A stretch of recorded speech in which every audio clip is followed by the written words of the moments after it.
समय उनकी सभा के घर में एक मनुष्य था जिसमें एक अशुद्ध आत्मा थी।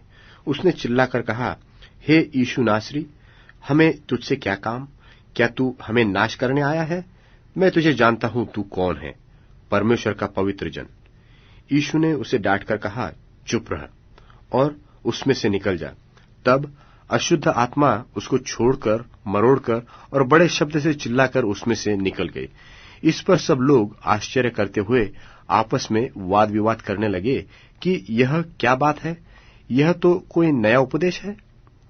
वह अधिकार के साथ अशुद्ध आत्माओं को भी आज्ञा देता है और वे उसकी आज्ञा मानती है। सो उसका नाम तुरंत गलील के आसपास के सारे देश में हर जगह फैल गया और वह तुरंत आराधनालय में से निकलकर याकूब और यूहन्ना के साथ शमौन और अंद्रियास के घर आया। और शमौन की सास ज्वर में पीड़ित थी और उन्होंने तुरंत उसके विषय में उससे कहा। तब उसने पास जाकर उसका हाथ पकड़ के उसे उठाया और उसका ज्वर उस पर से उतर गया और वह उनकी सेवा टहल करने लगी। संध्या के समय जब सूर्य डूबा तो लोग सब बीमारों को और उन्हें जिनमें अशुद्ध आत्माएं थी उसके पास लाए और सारा नगर द्वार पर इकट्ठा हुआ और उसने बहुतों को जो नाना प्रकार की बीमारियों से दुखित थे चंगा किया और बहुत से दुष्टात्माओं को निकाला और दुष्टात्माओं को बोलने न दिया क्योंकि वे उसे पहचानती थी।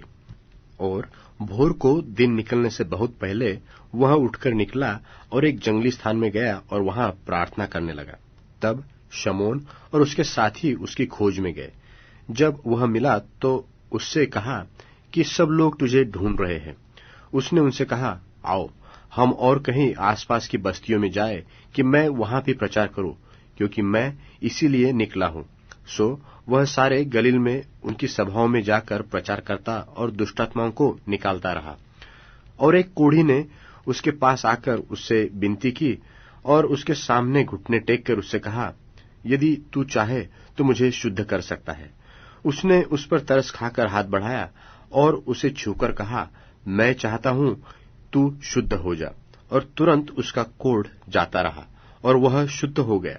तब उसने उसे चिताकर तुरंत विदा किया और उससे कहा, देख, किसी से कुछ मत कहना, परंतु जाकर अपने आप को पुजारी को दिखा और अपने शुद्ध होने के विषय में जो कुछ मूसा ने ठहराया है उसे भेंट चढ़ा कि उन पर गवाही हो।